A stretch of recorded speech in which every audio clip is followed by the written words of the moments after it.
Assalamualaikum warahmatullahi wabarakatuh. Waalaikumsalam. Alhamdulillahirrahmanirrahim.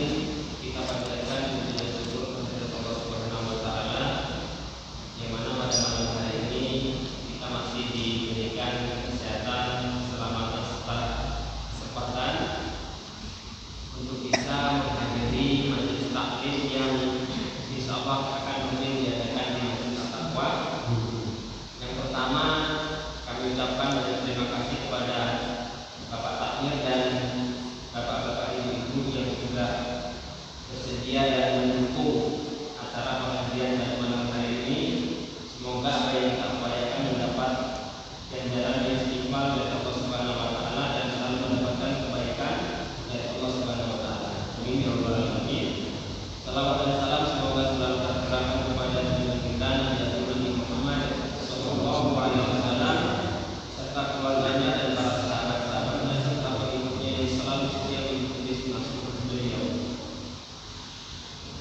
Pada malam hari ini kita akan melanjutkan kajian yang insyaallah nanti akan dibahas kitab tauhid yang insyaallah akan disampaikan oleh Ustaz Ikrimah, dan kita ucapkan juga jazakallahu khairan kepada Ustaz Ikrimah yang sudah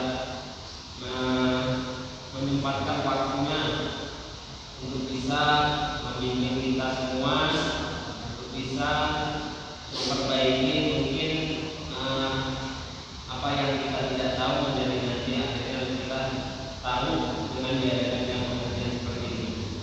Untuk itu karena waktu sudah 7:30 kepada Ustaz, waktu dan tempat kami persilakan. Bismillahirrahmanirrahim. Assalamualaikum warahmatullahi wabarakatuh. Alhamdulillah hamdan katsiran thayyiban mubarakan fihi kama yuhibbuna rabbuna wa yarda. Allahumma anfa'na bima 'allamtana wa 'allimna ma yanfa'una wa zidna ilman. Kaum muslimin dan muslimat, para bapak dan para ibu, yang semoga kita semua selalu mendapatkan rahmat dari Allah Subhanahu wa taala. Tidak lupa selalu di awal pengajian-pengajian kita, taklim-taklim kita berdoa kepada Allah taala dengan seluruh nama-namanya yang husna dan sifat-sifatnya yang ulia.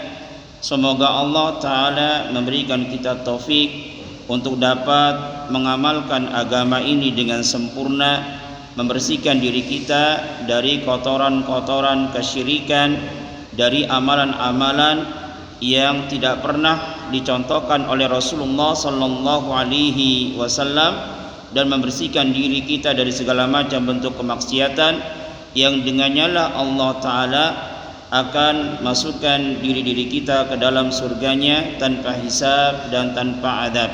Yang ini adalah merupakan keutamaan yang paling besar yang Allah berikan bagi orang-orang yang mampu mengamalkan tauhid dengan sempurna.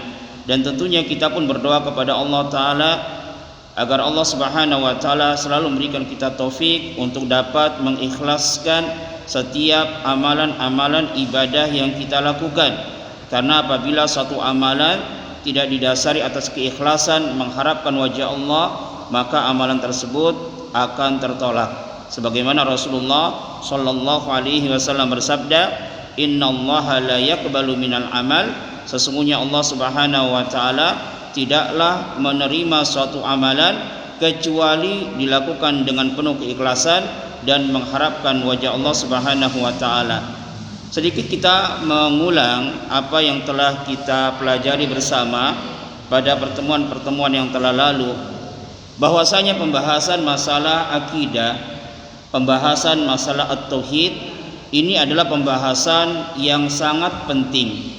Jadi pembahasan masalah akidah, masalah tauhid, masalah keyakinan ini adalah suatu perkara atau suatu pembahasan yang sangat penting, karena hal ini terkait dengan keimanan, dan keimanan ini mendasari semua amalan. Ya, keimanan ini mendasari semua amalan. Benar dan tidaknya amalan seseorang Ini dilihat dari benar dan tidaknya akidah atau tauhid yang ada pada dirinya. Ya, orang-orang yang mereka tidak beragama Islam, dari non muslim, yang kita ketahui akan kesalahan dari ibadah-ibadah yang mereka lakukan. Apa sebab kesalahan peribadatan yang mereka lakukan? Ini sebabnya karena rusaknya keimanan, rusaknya akidah yang ada pada diri mereka. Jadi benar dan tidaknya satu amalan itu didasari atas benar dan tidaknya akidah yang ada pada diri seseorang. Dan apabila seseorang ini memiliki satu akidah yang benar di sini maksudnya adalah benar menurut Allah dan Rasulnya, benar berdasarkan Al-Quran dan As-Sunnah, maka akidah atau keyakinan yang dia miliki ini nanti akan menjadi timbangan amal kebaikan yang sangat berat. Ya, jadi yang namanya ibadah, yang namanya pahala yang didapatkan oleh seseorang ini dari banyak dan sedikitnya ibadah yang dia lakukan. Dan ibadah yang paling besar adalah ibadah yang terkait dengan hati. Apabila seseorang dia benar akidahnya berdasarkan Al-Quran dan As-Sunnah, maka nanti akan menjadi berat timbangannya. Camkanlah perkataan para ulama tentang keutamaan Abu Bakar As-Siddiq dengan para sahabat yang lainnya. Abu Bakar As-Siddiq melebihi para sahabat yang lainnya bukan karena banyaknya salat yang beliau lakukan, bukan banyaknya puasa yang beliau lakukan, akan tetapi karena keimanan yang ada pada dirinya. Ya, seorang ulama mengatakan masabaqahum Abu Bakrin bi kathratis shalah wala siyam walakin ma aqara fi qalbihi. Ya, tidaklah Abu Bakar itu menyaingi para sahabat, mengungguli para sahabat yang lainnya bi kathratis shalah wala siyam, bukan karena banyaknya salat yang beliau lakukan, bukan karena banyaknya puasa yang beliau lakukan, walakin ma aqara fi qalbihi, akan tetapi karena keimanan yang menancap pada hatinya. Dan renungilah firman Allah Subhanahu wa taala yang menunjukkan bahwasanya perkara akidah ini adalah perkara yang sangat penting, yang mana Allah taala berfirman, yauma la yanfa'u malun wala banun illa man atallaha biqalbin salim. Yauma, pada suatu hari, itu hari kiamat, yang nanti kita dikumpulkan di padang mahsyar oleh Allah Subhanahu wa taala, yang nanti kita akan di hadapan Allah Subhanahu wa taala, la yanfa'u malun wala banun. Pada saat itu, pada hari kiamat, tatkala kita dikumpulkan di padang mahsyar oleh Allah Subhanahu wa taala, suatu hari yang harta dan anak tidak dapat memberikan manfaat.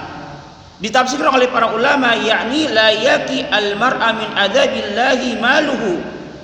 Ya, tidak ada sesuatu pun yang dapat menjaga seorang hamba dari azab Allah, baik harta yang dia miliki. Kalau seseorang dia sudah ditakdirkan oleh Allah Subhanahu wa taala masuk ke dalam api neraka Allah Subhanahu wa taala, seandainya dia menebus dirinya dengan harta yang dulu dia miliki di bumi, walaupun hartanya ini bimalil ardi zahaban, dia tebus dengan emas sepenuh bumi, wala banuna, dan juga tidak bermanfaat pada saat itu anak-anak, walaupun seandainya ya dia memiliki banyak anak, atau bahkan semua manusia dia jadikan sebagai tebusan dirinya agar bisa lepas dari azab Allah Subhanahu wa taala, maka pada saat itu tidak bermanfaat. Yauma la yanfa'u malun wala banun, tidak suatu hari yang tidak bermanfaat pada saat itu harta maupun anak. Seseorang tatkala ditakdirkan mendapatkan siksa api neraka, maka harta yang dia miliki ataupun anak-anak yang dia miliki, walaupun mungkin dia tebus dirinya dengan emas sebesar bumi, dia tebus dirinya dengan seluruh manusia yang ada di bumi, maka dia tidak akan terselamat dari azab Allah Subhanahu wa taala. Kemudian apa yang Allah katakan setelah itu? Illa, kecuali man atallaha biqalbin salim, yang menyelamatkan seseorang dari azab Allah yaitu orang yang dia datang kepada Allah biqalbin salim, dalam keadaan hati yang salim, yang selamat, ya. Ai maknanya adalah salimun minad danasi wasyirki, yaitu selamat dari kotoran-kotoran kemaksiatan dan kesyirikan.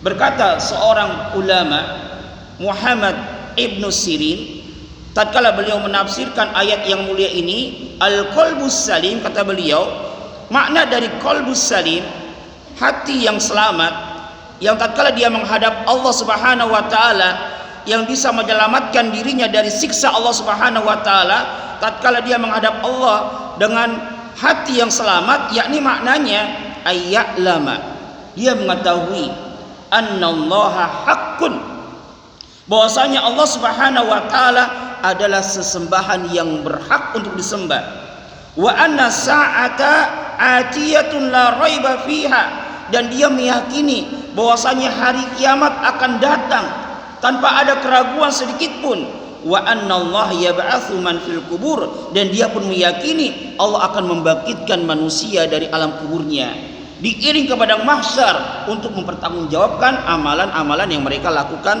sewaktu mereka hidup di dunia. Ini tafsiran dari Muhammad bin Sirin tatkala beliau menafsirkan biqalbin salim, kecuali orang yang datang kepada Allah dalam keadaan hatinya salim.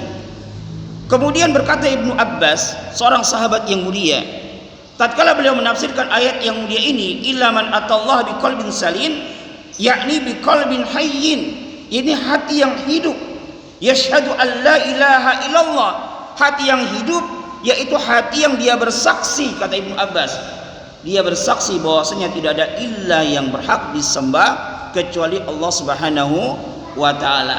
Berkata Imam Mujahid ini adalah seorang tabi'in yang beliau berguru dengan Ibnu Abbas, dan juga berkata Al Hasan Al Basri wa ghairuhuma, dan juga selain dari dua tabi'in ini, tatkala menafsirkan biqalbin salim, kecuali orang yang datang kepada Allah dengan hati yang salim, yang selamat, yakni minasyirki, selamat dari bentuk kesyirikan. Jadi hal ini menunjukkan bahwasanya perkara akidah, perkara keyakinan, perkara at-tauhid ini adalah perkara yang sangat-sangat penting, yang tidak mungkin seorang selamat dari azab Allah Subhanahu wa taala kecuali tatkala dia menghadap Allah, illa man atallaha biqalbin salim, kecuali orang yang menghadap Allah dalam keadaan hati yang bersih, yakni hati yang bersih dari segala macam noda-noda kesyirikan. Oleh karena itulah pada bab yang pertama yang pernah kita jelaskan, Syekh Muhammad At-Tamimi membawakan dalil-dalil dari Al-Quran maupun As-Sunnah yang menunjukkan akan kedudukan yang sangat tinggi terkait masalah tauhid, terkait masalah keyakinan, yang mana Allah Subhanahu wa taala menjadikan at-tauhid ini sebagai hikmah atau alasan satu-satunya Allah menciptakan jin dan manusia. Wa ma khalaqtul jinna wal insa illa liya'budun, tidaklah aku menciptakan, kata Allah, jin dan manusia kecuali agar mereka hanya beribadah kepadaku. Kemarin sempat kita bawakan tafsiran para ulama, di antaranya adalah Ibnu Abbas. Beliau mengatakan bahwasanya apabila ada perintah ibadah di dalam Al-Quran, maksudnya adalah perintah mentauhidkan Allah dalam ibadah. Tauhid ini maksudnya adalah hanya beribadah kepada Allah semata dan tidak melakukan kesyirikan.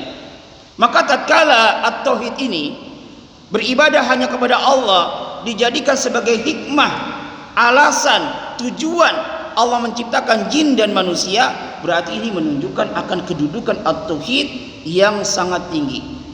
Dan juga at-tauhid ini adalah merupakan hikmah diutusnya para rasul, yang mana Allah Subhanahu wa taala tidaklah mengutus seorang rasul pun ke muka bumi ini kecuali Allah berikan mereka risalah. Apa itu risalahnya?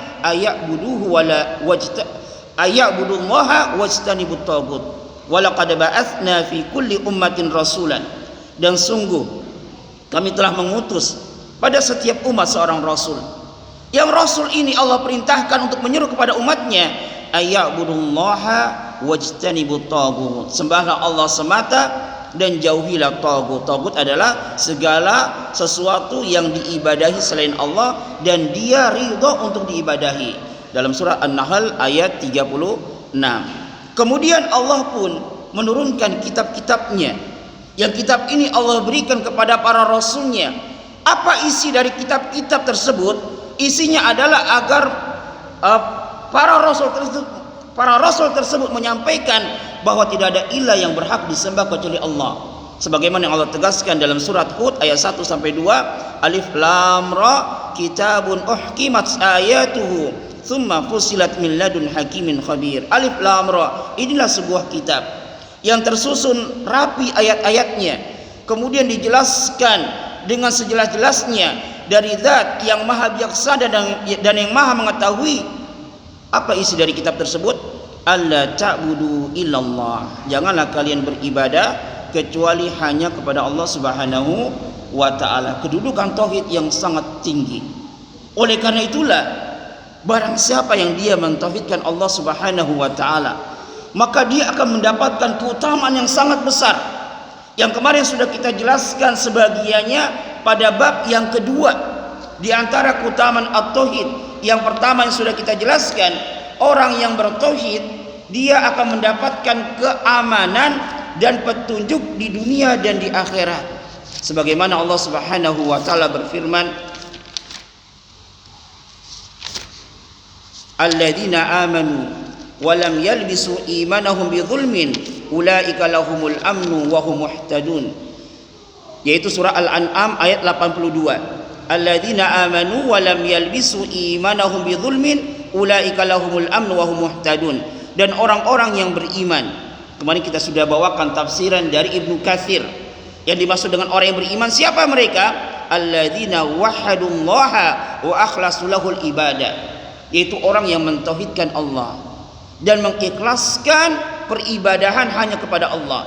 Alladzina amanu, dan orang-orang yang beriman, orang-orang yang mereka mentauhidkan Allah, mengikhlaskan ibadah hanya kepada Allah, walam yalbisu imanahum bidzulmin, dan mereka tidak mencampur adukan keimanan mereka bidzulmin dengan kesyirikan. Kezaliman yang dimaksud dalam ayat ini sebagaimana ditafsirkan oleh Rasulullah sallallahu alaihi wasallam adalah kesyirikan. Maka balasannya ulaika lahumul amnu wa hum muhtadun. Maka mereka akan mendapatkan keamanan dan mereka akan mendapatkan petunjuk, baik keamanan di dunia maupun keamanan di akhirat. Aman dari azab kubur, aman dari siksa kubur, dan nanti di akhirat dia akan mendapatkan petunjuk tatkala melewati siratul mustaqim sebagaimana yang sudah kita jelaskan. Kemudian di antara keutamaan yang kedua yang kemarin kita sudah jelaskan, bahwasanya orang yang bertauhid ini pasti akan masuk ke dalam surganya Allah Subhanahu wa taala. Sebagaimana sebuah hadis yang dibawakan oleh Syekh Muhammad At-Tamimi dari Ubadah bin Samit, yang mana Rasulullah sallallahu alaihi wasallam bersabda, "Man syahida an la ilaha illallah wahdahu la syarikalah wa anna Muhammadan abduhu wa rasuluh." Barang siapa yang dia bersaksi bahwa tidak ada sesembahan yang berhak disembah kecuali Allah semata, yang tidak ada sekutu baginya, dan dia pun bersaksi bahwasanya Muhammad adalah hamba Allah dan rasulnya, maka akhir dari hadis ini Rasulullah sallallahu alaihi wasallam bersabda, adakhalahullahu al-jannata ala ma kana minal amal, maka Allah akan masukkan dia ke dalam surga bagaimanapun amalnya. Walaupun dia banyak dosanya, maka Allah pasti akan masukkan dia ke dalam surga dengan catatan dia hanya beribadah kepada Allah dan tidak melakukan kesyirikan. Kalau tidak salah di pertemuan terakhir kita sampai pada keutamaan yang kedua yang dibawakan oleh Syekh Muhammad At-Tamimi. Kita lanjutkan pada keutamaan yang ketiga berdasarkan dalil yang dibawakan oleh Syekh Muhammad At-Tamimi. Di antara keutamaan at-tauhid yang ketiga, bahwasanya orang yang bertauhid ini akan Allah haramkan baginya neraka. Orang yang bertauhid haram baginya neraka.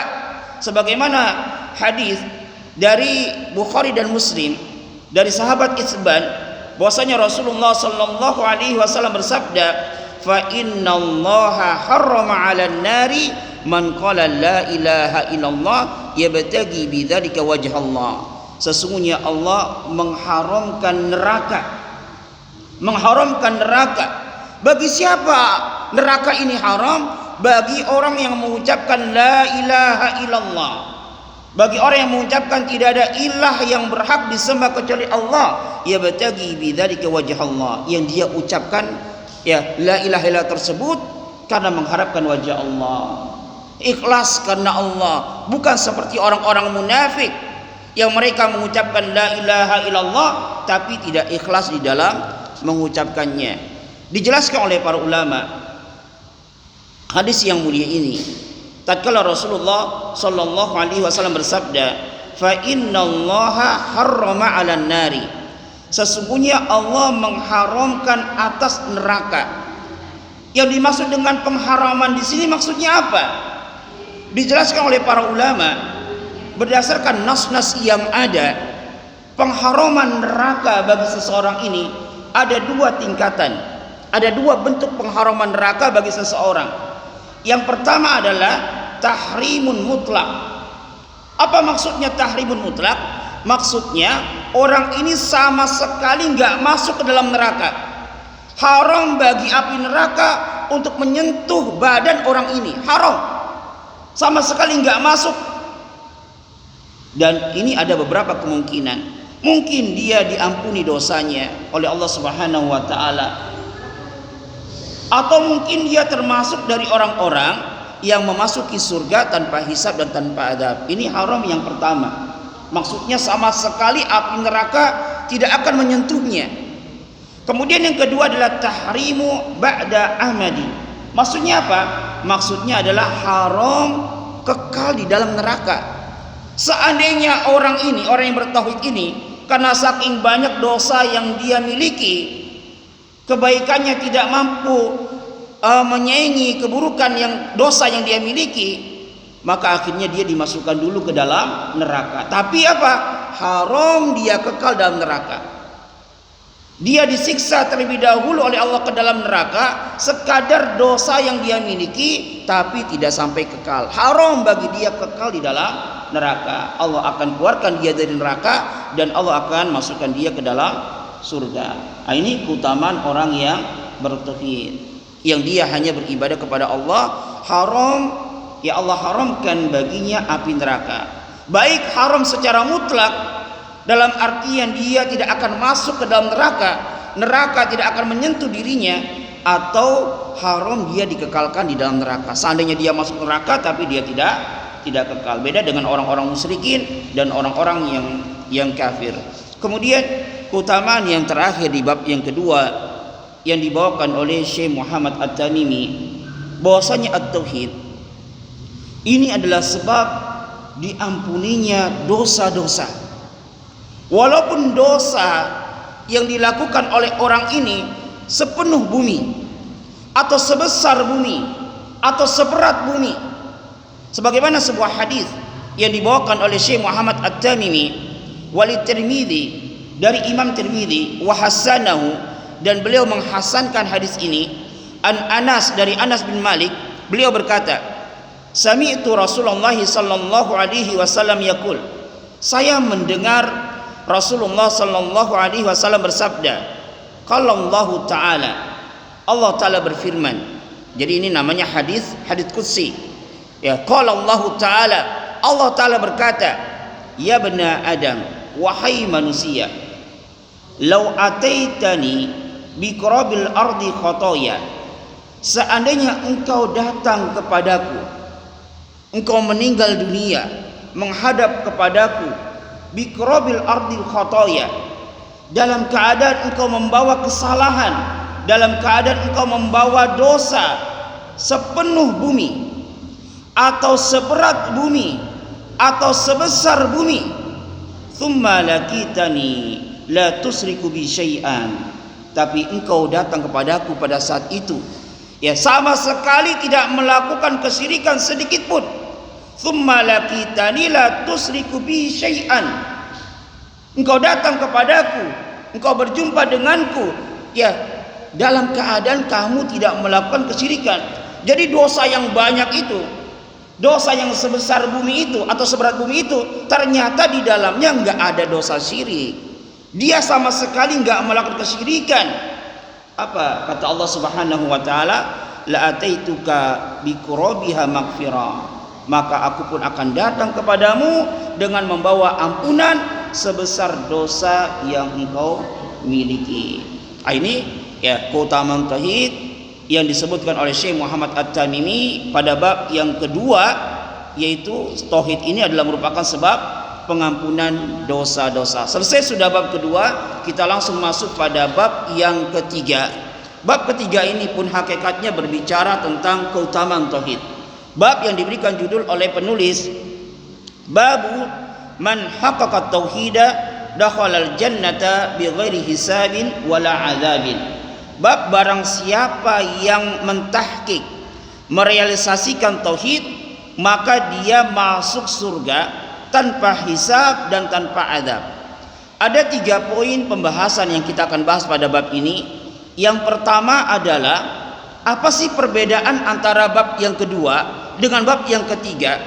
Apa perbedaannya? Yang hakikatnya sebenarnya sama-sama berbicara tentang keutamaan tauhid. Tapi bab keutamaan tauhid yang ketiga ini adalah masuk surga tanpa hisab dan tanpa azab. Kenapa penulis ini kok membedakan babnya? Kenapa nggak dijadikan satu aja? Kan materinya pembahasannya sama. Ini nanti insya Allah kita akan bahas pada poin yang pertama. Poin yang kedua adalah penjelasan akan makna tahqiq man haqqaqa tauhid. Apa makna dari merealisasikan tauhid, mengamalkan tauhid dengan sempurna. Kemudian poin yang ketiga adalah penjelasan dalil-dalil yang dibawakan oleh penulis yang menunjukkan akan sifat-sifat orang-orang yang masuk surga tanpa hisab dan tanpa adab. Kita langsung masuk pada poin yang pertama, perbedaan antara bab ini dan bab sebelumnya. Sebagaimana dijelaskan oleh seorang ulama, Shalih Al-Fauzan, beliau mengatakan bahwasanya perbedaan antara bab ini, bab ketiga, dengan bab yang kedua adalah keutamaan-keutamaan yang sudah kita sebutkan pada bab yang kedua, mendapatkan keamanan dan petunjuk dunia dan di akhirat, kemudian pasti masuk ke dalam surga, kemudian diharamkan atasnya neraka, kemudian dia akan diampuni dosa-dosanya. Ini bisa diperoleh oleh setiap orang yang bertauhid. Setiap orang yang bertauhid, dia akan mendapatkan keamanan dan petunjuk sekadar tauhid yang dia miliki. Setiap orang yang bertauhid pasti akan masuk ke dalam surga, walaupun mungkin dia mampir dulu ke dalam neraka. Setiap orang yang bertauhid pasti diharamkan baginya neraka, minimalnya diharamkan akan kekekalan di dalam neraka. Dan setiap orang yang bertauhid pasti akan diampuni oleh Allah Subhanahu wa taala. Itu pasti. Jadi keutamaan yang disebutkan oleh Syekh Muhammad At-Tamimi pada bab kedua ini diperoleh oleh semua orang yang bertauhid. Tapi keutamaan yang beliau sebutkan pada bab yang ketiga, masuk surga tanpa hisab dan tanpa adab. Tanpa hisab maksudnya apa? Tidak diperhitungkan amalnya, tidak ada penimbangan amal. Dia langsung melewati sirat secepat kilat, kemudian masuk surga dengan catatan menunggu syafaat terlebih dahulu dari Rasulullah Sallallahu Alaihi Wasallam. Nanti insya Allah ada pembahasan tersendiri tentang syafaat Rasulullah Sallallahu Alaihi Wasallam. Nanti di antara bentuk syafaatnya Rasulullah Sallallahu Alaihi Wasallam, Rasulullah memberikan syafaat kepada penduduk surga untuk dapat memasuki surga. Karena yang pertama kali memasuki surga adalah siapa? Rasulullah Sallallahu Alaihi Wasallam. Penjaga surga dari para malaikat tidaklah mengizini seorang pun untuk membuka pintu surga kecuali Rasulullah Sallallahu Alaihi Wasallam. Oleh karena itulah tatkala para penduduk surga sudah berkumpul di depan surga, mereka nggak bisa masuk. Kapan mereka bisa masuk? Tatkala mereka mendapatkan syafaat dari Rasulullah Sallallahu Alaihi Wasallam. Nanti insyaallah ada pembahasan tersendiri terkait masalah syafaat. Jadi intinya ya keutamaan pada bab yang ketiga ini, masuk surga tanpa hisab dan tanpa adab, tidak didapatkan oleh semua orang yang bertauhid. Hanya orang-orang bertauhid yang khusus saja yang bisa masuk surga tanpa hisab dan tanpa adab. Dan tentunya kita yang memiliki akal yang sehat, kalau disuruh pilih di antara keutamaan tauhid, maka tentunya kita akan memilih apa? Inginnya masuk surga tanpa ada hisab dan tanpa ada adab. Bagaimana kita bisa mendapatkan seperti itu? Jadilah orang yang mentahqiq tauhid, merealisasikan tauhid dengan sempurna. Apa sih makna dari tahqiq tauhid? Dijelaskan oleh para ulama, makna dari tahqiq tauhid atau merealisasikan tauhid atau mengamalkan tauhid adalah tasfiyatud din min syawaibi syirki. Kita membersihkan diri kita,